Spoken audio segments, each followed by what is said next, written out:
When you want to know if there's money to be made, you have to ask yourself three questions. Will there be money to be made in that thing? Who will make that money? And is the price right? And I always ask myself this question. In the base of it, the real topic is risk, as you correctly identified. I think that in quantum, you correctly identified that I am assuming acceleration happening here. I think that not every assumption of acceleration is equal. For 3D printing and for CRISPR, I don't think it's the same as quantum. Why? AI is the biggest breakthrough that we've ever had, pretty much. Probably the earliest thing, like the only thing that is comparable is maybe the invention of electricity. Now, when electricity was invented, there was a discussion, I'm sure you know, between Edison and Tesla on how to commercialize it. And Edison wanted to build power plants pretty much everywhere. And Tesla said, there's got to be a better way. And he found it with the alternative current. Edison tried to electrify elephants, saying that alternative current wasn't safe. It was actually direct current he used there. But when I'm looking at AI, I see that the biggest problem right now is energy. And what do they want to do with energy? They want to create nuclear reactors everywhere. Now, isn't it similar to what Edison had in mind, where pretty much everyone is having their own power plant in their vicinity? I think that that's certainly one way to think of how AI can scale. And I think you can see what's going on with Oklo and Lightbridge and the uranium companies. That's certainly one place you can go to, and you can find investments over there. I'm sure that with Sam Altman and Oklo, the fact that you have probably one of the smartest people in the world with the best model ever opening a company in the realm of energy, that tells you all you need to know about where things are going. But still, having to build a small nuclear reactor in any place you want to build a plant, that still too much reminds me of what Edison had in mind. So I'm asking myself, okay, if I don't want to wait for the supply chains to get, I'm putting investment in nuclear energy, okay. But then I'm putting myself in the shoes of Nvidia or other AI companies, and I'm like, okay, if I don't want to put all my money on 10x shipping their high-grade uranium to us in time, what other choice do I have? I don't think I would ask that question on 3D printing, because 3D printing, I don't see its close correlation with AI. I also don't think I would ask it on CRISPR. I think that these people are saying to themselves, how can I make AI better? I can use nuclear energy, but that's so many variables there. Okay, what else can I do? And as an investor, I then ask myself, okay, what can they do? And I think that what they can try and do is try and find something in the computational models or algorithms or stuff like that. And that immediately brings quantum to the picture. So when I say that acceleration has different settings and the assumption of acceleration is dependent on other factors, I think we have to put that in mind. Nuclear energy, uranium mining in the US has been staggering. And even if you get all the uranium there, you're still building nuclear reactors everywhere, like Edison had in mind. I think maybe that'll happen someday, but that's also very dangerous. People will look for other ways to go. And then they will lead into algorithmic and computational. And that's fine, but how in the world can quantum help AI in that case? Like, quantum, you cannot adjust qubits very quickly. And in AI, you need to zap lots of information through. You said that, you also agreed that quantum is successful in doing the combinatorial calculations better, very good right? at that, yes. Okay, so the question is now, okay, we know that combinatorial calculations work better on quantum. Now we need to think in 30 years when the machines are built, theoretically, yes, but not today. Because if you look at the work being done right now, actually China is putting out a lot of papers about how to fine-tune AI models using a quantum instrument. China is also putting in a lot of money. Let's talk about one or two of those things. So the first thing I'd say is right now these machines don't do anything. Otherwise, I would steal all the Bitcoin in the world. And that's my main interest in quantum, and my main interest in cryptography is breaking. Do you agree about the acceleration setting being different for different inventions? I think so. In fact, I think what's tricky about this is that a big part of what quantum needs is material science and laser and things like that, which I'm not sure LLMs are that helpful for, because they're physical sciences and experimental regimes where like math is a place where like there is no physical regime. It's all abstract. So I think math benefits more from AI than quantum. But let's take a step back for a second and talk about either crypto or AI fine-tuning models. So fine-tuning models so the word fine-tune itself means something in AI, right? It means you're changing the weights and biases of the output layer of a model.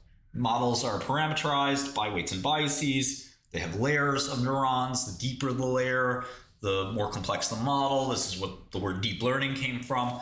So some of the models now have 100 layers. So you take the last 2 or 3 layers and adjust them to fine tune a model. This isn't exactly probably what you mean by fine tuning, because again, AI is not, we can fine tune models without quantum. We don't need quantum. Fine tuning is something that moves fairly quickly actually, because you don't have to retrain the whole model. Training the whole model is hard. I think what some people think AI and quantum intersect is for hyperparameter tuning. So this is like a different version of the word fine tuning, but it's not the technical version of fine tuning. So, tuning the hyperparameters of a model is something that you could consider a combinatorial problem. The problem with this is that it's not something that vexes AI researchers. Most AI researchers aren't sitting there worried about their loss rate and other things like that being perfect. I think that, we get bigger compounding by doing things like more data, cleaner data, things like that. So if you talk to 10 out of 10 AI researchers, could you use this technology for that? Yes. Is it worth it? Is it valuable? I don't think they would spend $1 on a quantum computer to do hyperparameter tuning, because it's also very hard to tell which hyperparameters are useful. If you do the loss schedules and all these things with the hyperparameters, if you ever train an AI model, you know what I'm talking about. It's a little bit of voodoo, and you don't really know exactly what to expect until the end. So I'm not sure that quantum is going to be that helpful for doing this, especially because the throughput of quantum is basically 0. You can only do, especially on ion traps are so slow. They'll never be more, I can't say never, but ion traps are 1,000,000 times slower than superconductors. Now on the flip side, they're more stable and potentially more scalable. The superconductor people say the opposite. Superconductors are fast, so maybe we could use superconductors. Well, there hasn't been much progress there. The superconducting qubit world has been stuck in the same place for a really long time. And, maybe we can get to a place where you can shove tons of information quickly through a quantum computer. But if you look at Jensen's thing he just showed, you had a little machine that said, I can put the whole internet bandwidth through this thing. The whole internet, which is all the bandwidth of the internet that happens today, I can put through this machine. And it was another fabric tool, which is, again, important for the north-south, or is it east-west, more east-west, communication between nodes in a GPU cluster. So to me, I feel really like we're grasping and reaching for this kind of thing where we just don't know, where it could be useful. I think the AI people are not that excited about quantum. And the fact that they're excited about nuclear, we have a lot of energy in this country. We can power all the AI right now. The reason that these guys are interested in nuclear is because they're thinking that AI is going to take so much energy up. Right now, it's about 1%, of the energy we use. But they think it's going to go up to 50%, and then 500%, and then 5,000%. I don't know if that's going to happen or not, But if we need 50x more energy to power AI, that'd be something else. I don't think that's going to happen, but just in case it happens, the big AI companies are getting really excited about trying to find the energy. And that could be a proprietary thing where, we invested early in getting these energy resources, so now we can actually do our AI. I don't see the connection between quantum alleviating that bottleneck. It's not a bottleneck that actually exists right now. It's a bottleneck that these companies think might exist in the future. Right now, if you want to run, 100,000 GPUs, there's plenty of power plants that'll take your business and they'll say, you can have all this energy, we'll cut off this Bitcoin miner, and you're fine. I think that, in 20 years, we might need nuclear fusion, and, you might be able to, have an edge by having that, and there might be pushback on how much energy we should actually give to, some of these guys. Now, China's, in my opinion, a whole other thing. I don't think that China, one, they love espionage. They love breaking communications. Like, a big thing of what China does is they steal, as we all know. And they love to steal intellectual property. Getting through shores allows them to steal intellectual property all around the world, eavesdrop on messages, so forth. So for them, quantum computing is very interesting from that perspective. I think that the questions still remain about quantum computing for other applications. I think outside of shores, there's not like a specific algorithm that quantum can do things faster than Nvidia, for example. Shores is the only proof where you can get a complexity change. You can actually solve a very hard problem faster. And I think that's still the case. I think Grover's is a much less impressive one, for example. And there aren't a whole lot of strong algorithms that you can point to. Say quantum can help AI. Okay, maybe, but how?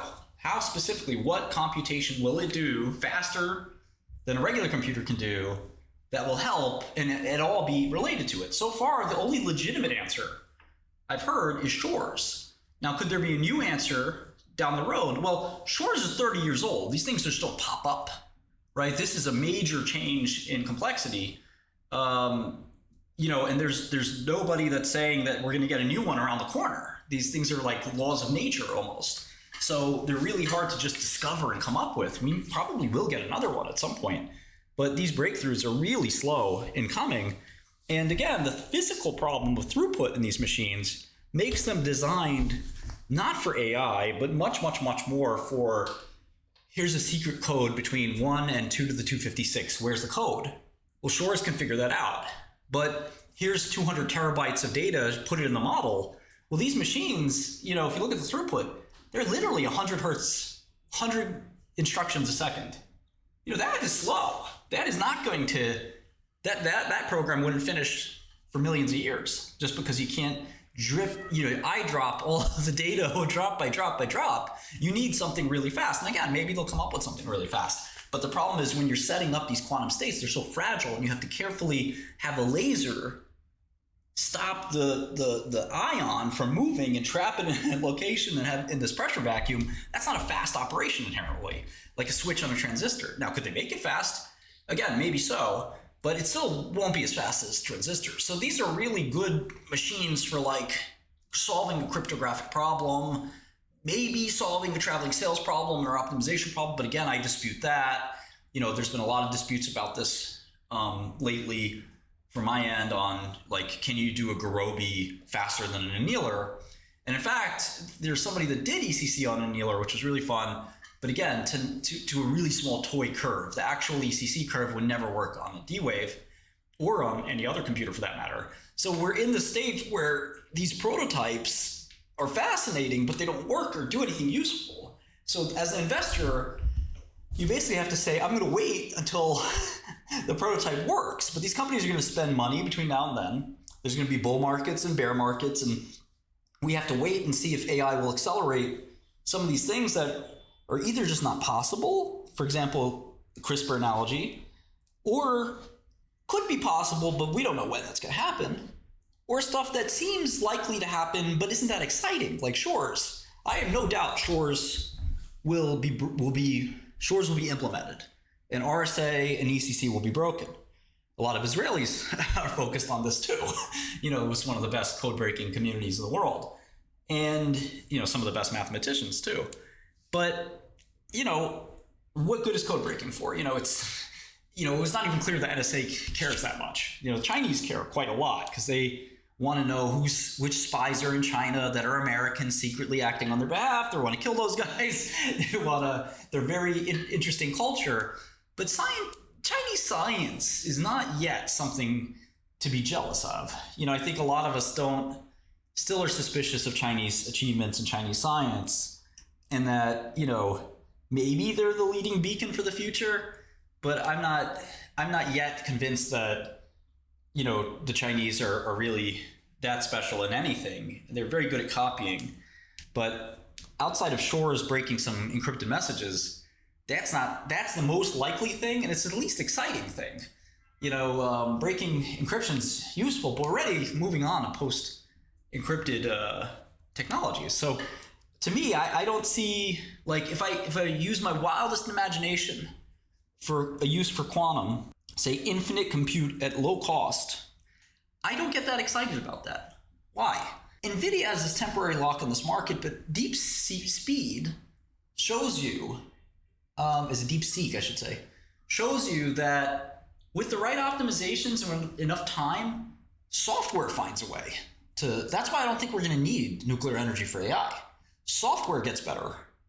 Software, at some point, gets so good that the chips are too powerful for the software. And this happened with Intel. And you get a bear market in the hardware and a bull market in the software. And then you get the other way around where the hardware wins because the software is gated by the hardware. But in general, one of the bear cases for Nvidia is we just make better algorithms. And with those algorithms, we don't need 100,000 GPUs. Maybe we need 10. And I think that's the biggest bear market biggest bear thesis for Nvidia. So if you told me today, Martin, I can compute any amount of things at any amount of speed, what do you want to do with it? And what did you pay for it? I'd sit there and say, the best I can come up with is, I'd probably make the world's best AI. But the problem with that is you still need data cleaning. You still need data acquisition. You still need good algorithms. It's not just a compute problem. And the compute problem that exists, it's not really even that gated by NVIDIA. It's more gated by the other stuff I'm talking about. Because you can have a million H100s or B100s, but you're going to make an LLM, and in 5 years, you can probably do that same exact thing with much cheaper resources. Now, you might be able to do something even more complicated. We're very creative people with more resources, but it doesn't seem to me like infinite compute is the great unlock that we think it is. Now, people at OpenAI and other places would probably disagree with that and say, we've shown that the more compute we throw at things, the more intelligent they become. And that's not untrue. And I do think that's a bull thesis. But the kind of compute quantum can do is not the kind of compute that these machines can do. Now, you mentioned a lot about problem isomorphism. Can you take one problem and coerce it to being another problem? And this is really interesting. Again, my field that I'm interested in, ECC, a Polish group was able to take ECC and isomorphize it, in essence, into an Euler problem, a QUBO problem, which was really cool. A lot of times in science, you can do this. You can take a problem and recast it, twist it and turn it, and all of a sudden it's a different problem. Now, ECC has always, to me, been a quantum problem. So it's not that surprising that you can do it on an Euler. And, in a lot of these problems are kind of like, lowest energy state, solving for a minimum or maximum. That's kind of a general question in science in general. But again, you're going to throughput problems.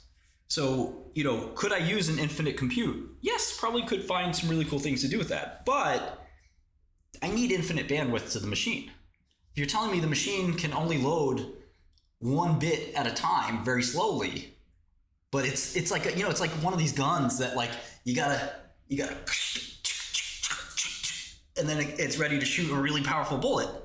That's what like quantum is like. You got to prepare the bullet so carefully, calibrate the gun. Okay, it's ready to shoot, and it's going to be the fastest, hardest bullet you've ever seen.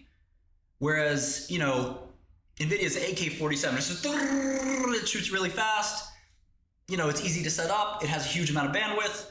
But quantum is like, no, every bullet's got to be prepared for 20 minutes, and then it can shoot it. Well, you would say, okay, if I'm in an army, I'm going to use this gun for some things. I'm going to use that gun for the other things, and that makes sense.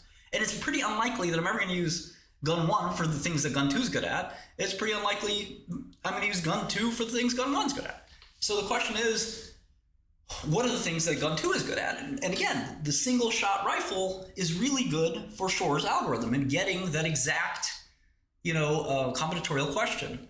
What is the best number out of all these numbers using this curve or this formula or whatever? And how do I coerce that into solving other problems that I need? Maybe there's a way.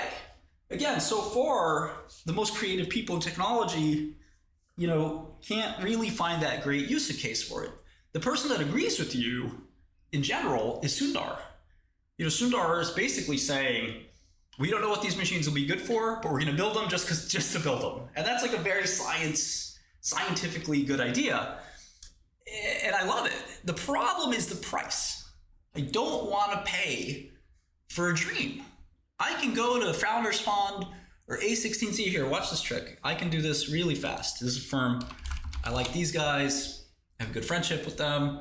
They have some of the coolest technological companies in existence. You know, here's a whole list of these companies. What these guys do are some of the coolest, wildest technologies you've ever seen in life.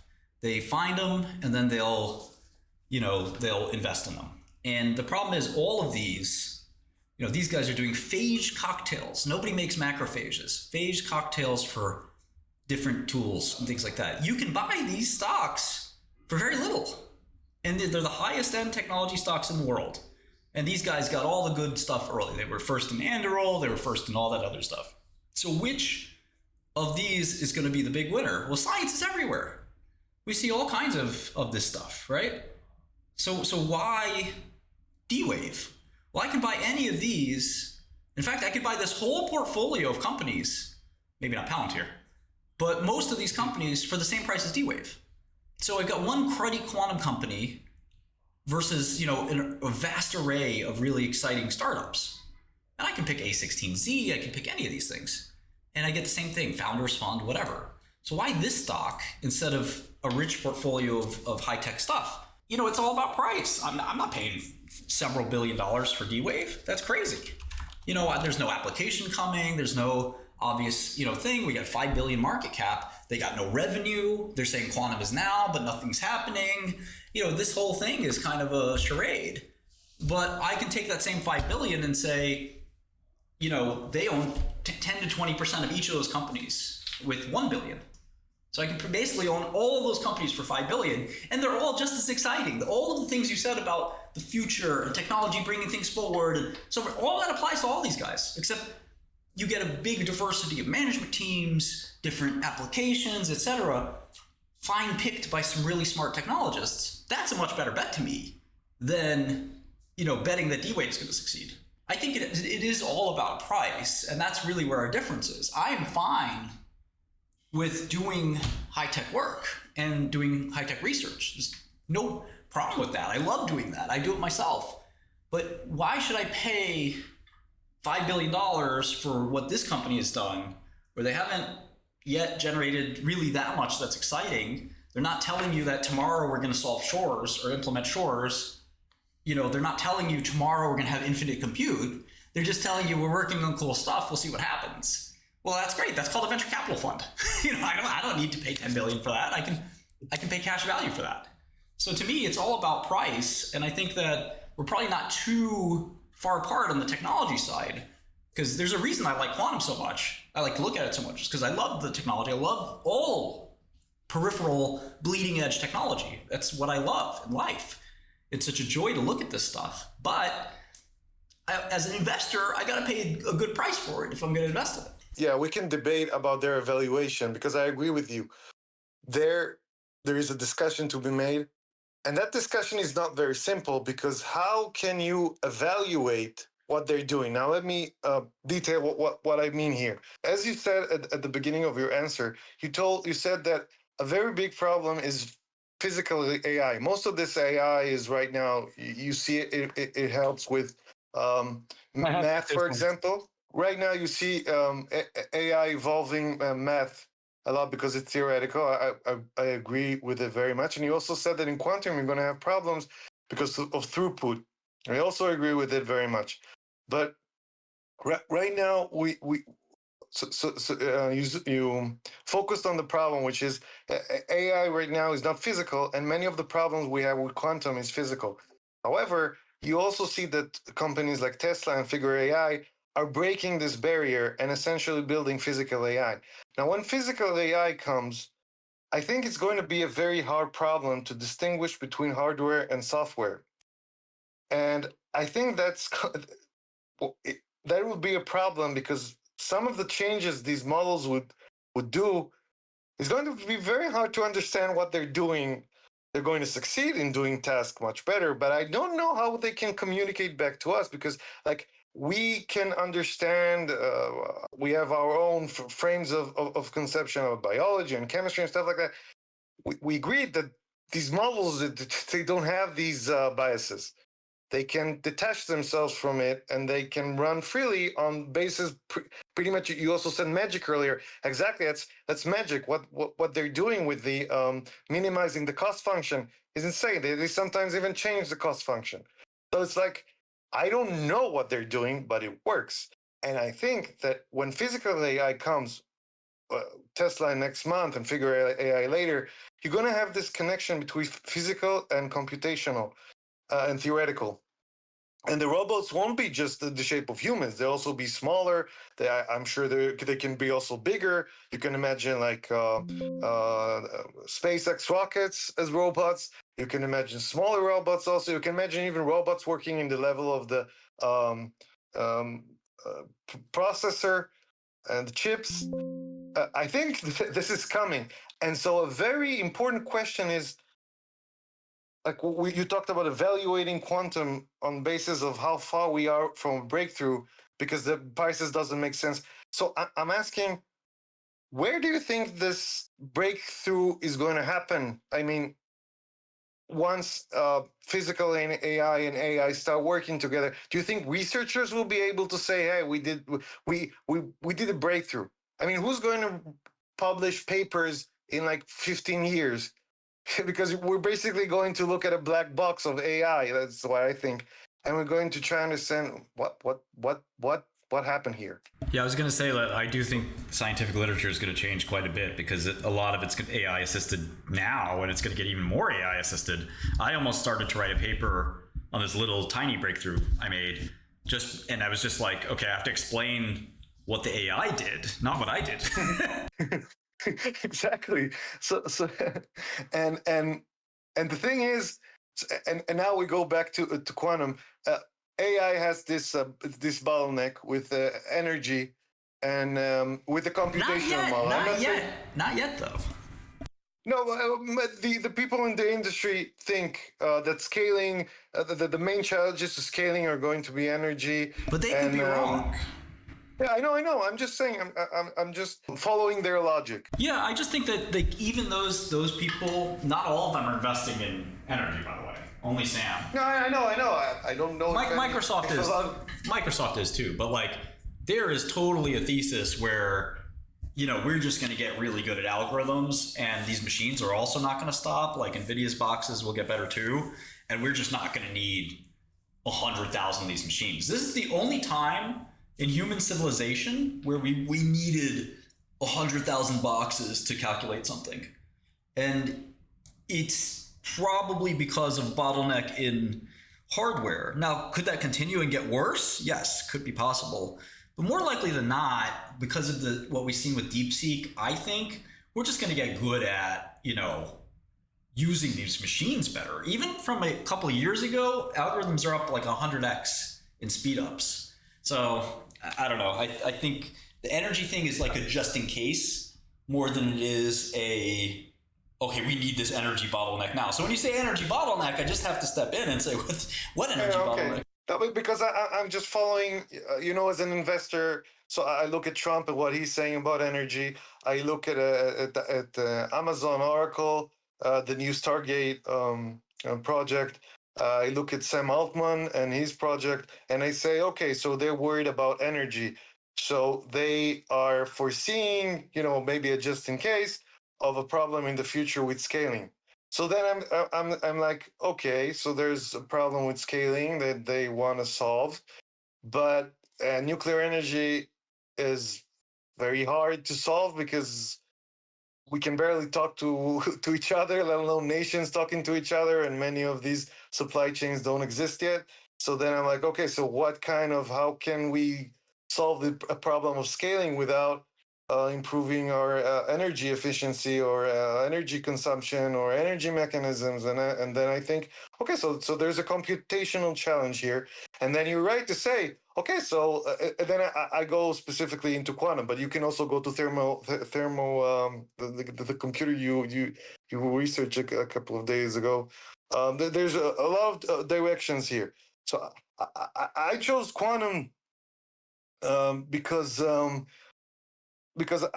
look at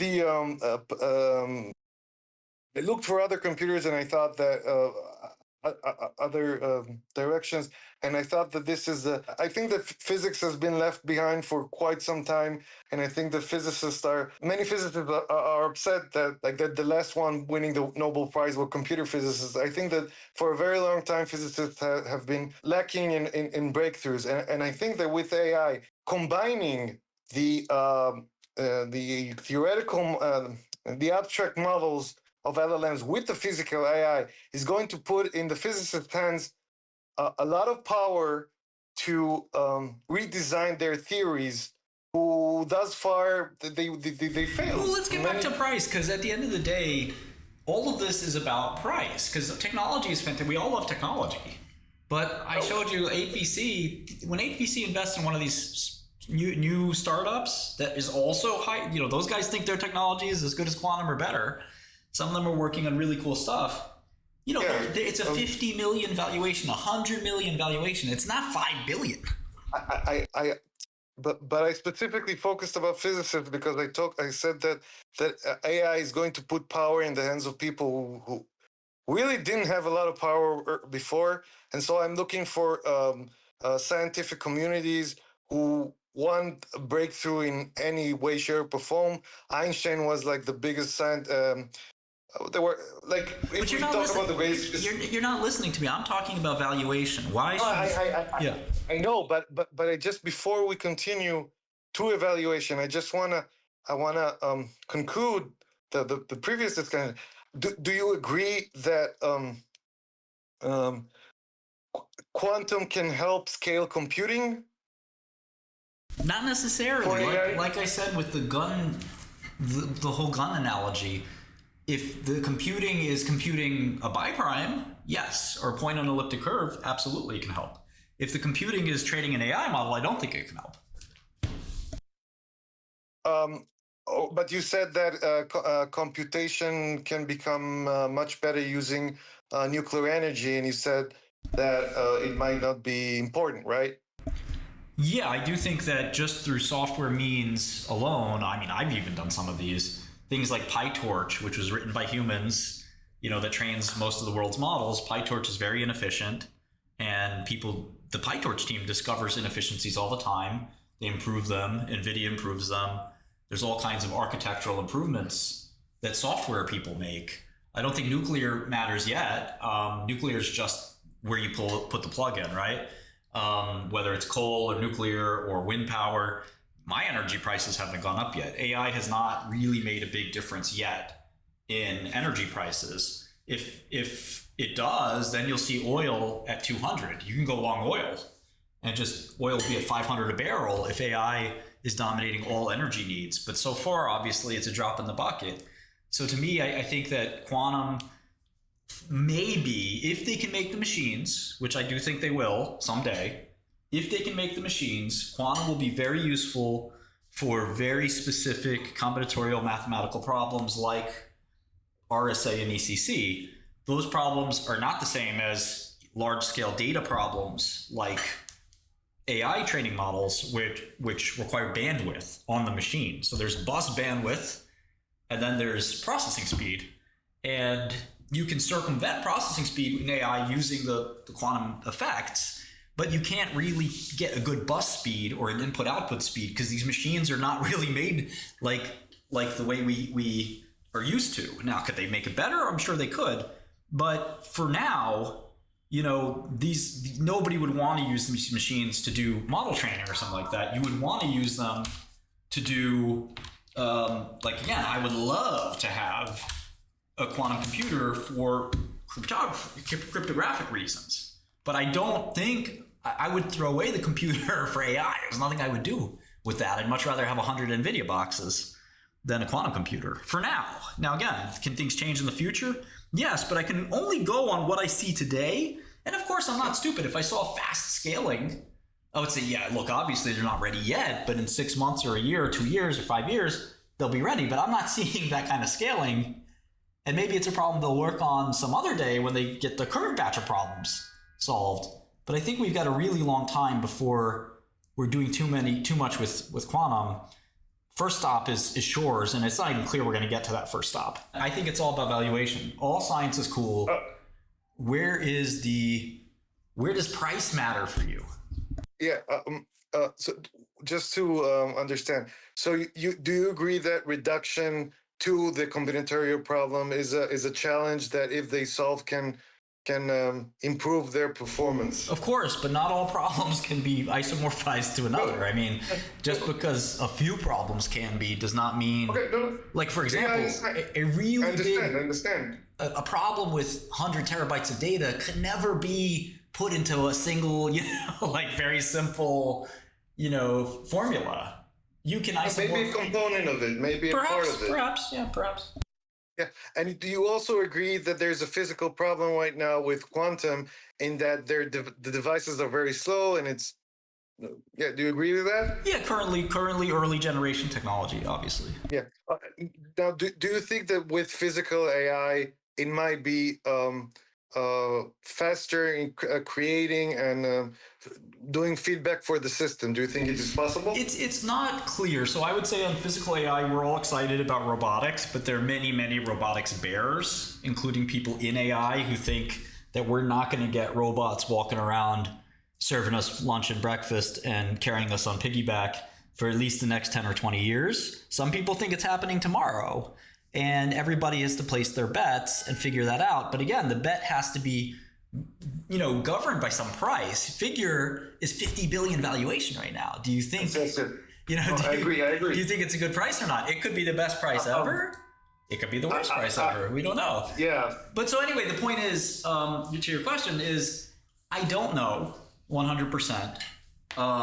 It seems to me personally that AI tuning a laser or like figuring out how to make a better laser and fabricating it physically, that's a much harder challenge than AI solving Riemann hypothesis or some breakthrough in PNP or something like that, where, AI can probably sit there and think just as good as a mathematician at some point soon.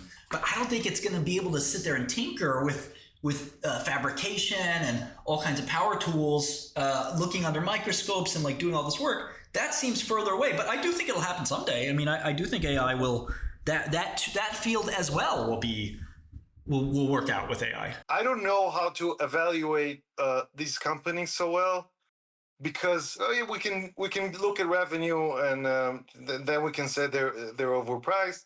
We can also say that about Palantir, although Palantir has, I think, amazing leadership, very good in communicating and performing and delivering. Regarding the four companies, for me, I don't really like QUBT. I had to message them like 5 times and through different platforms to change the date on their website for 2024 to 2025, and they eventually changed it, but they never said thank you. And regarding the companies, it's a very hard question to know how to evaluate them for me, because I'm thinking, well, they have some patents, they have some papers. What path will an AI that does the abstractions, or the physical AI that helps with overcoming the quantum challenges, which I think is closer than we think. I don't think it's like the Riemann hypothesis. I don't know what tools that AI is going to use. If it's one of these tools by these companies, putting in a small amount for a year in these companies and seeing what happens is not that terrible. But I do think that making such an investment, you have to check up on these companies a lot. That means also checking papers, checking patents, checking interviews, checking their seminars and their lectures, always trying to understand if they are creating enough important knowledge so that an AI can pull forward from that. I was actually very disappointed in how they interacted with Jensen in their quantum day, because they were argumentative, where they could have just said, listen, we exist pretty much because of you. Because of you, we can research the most important things in the world, and we have a much better chance of reaching our dreams and actually creating quantum computer. And when that happens, we'll be the happiest one, and we'll give it back to you so you can do better AI. And then there's a feedback because we will use it again. I think they really missed that shot, because I think Jensen also told them, listen, you have a shot here. Don't try to create a wave on your own. Try and ride the wave that's already here. And they botched it in a way. So from an evaluation standpoint, I think it's a risky investment that one has to do, and then he or she has to follow it up a lot for a substantial amount of times. It might all go away. So, because I do agree that most of the quantum companies won't be here in very soon. I mean, yeah, to me, there's a big difference between paying $1 billion for something and paying $5 billion for something, right? And that's, to me, really, really fundamentally important. And without that kind of, critical kind of thinking, all the other thoughts kind of go out the window, because unless you're saying, well, the upside is 100 billion. If the upside is 100 billion, I don't even care if it's 1 billion, 5 billion, or 10 billion. But the problem is, if the upside is just 5 billion and you're paying 5 billion for it now, there's no upside, because, you're already factoring in the most successes possible. I don't doubt that quantum will be an industry. I have no doubt about that. It'll be some amount of either millions or billions of dollars. It may even be tens of billions of dollars, but I don't think it's going to be hundreds of billions of dollars. So as an investor, I can work my math backwards, just like medicine. If someone said, hey, Martin, I got a drug for cancer, and I want to pay $1 trillion, I said, even if you could fix all of cancer, period, I'm not sure it's worth $1 trillion. Maybe, anyway, my point, I guess, is you can work your way backwards mathematically. Cancer might be the only situation where that is true. But if they said 100 trillion, I would say, not even all of cancer is worth 100 trillion. So the same thing with quantum, I have to look at, all right, how much will the upside be? Well, with RSA, the upside's pretty low, but I can even put in more upside and say that one day this will be a $100 billion industry. Most of these stocks are not worth buying, even with that premise. Even with a $100 billion premise, these stocks aren't worth buying. And I can only realistically point to 1 billion or 2 billion. So in any event, this has been a fun conversation. I appreciate your time. Thank you. I'm going to take a break. Thank you very much. Thank you. And we'll get back to everything in a minute. I'll see you guys soon.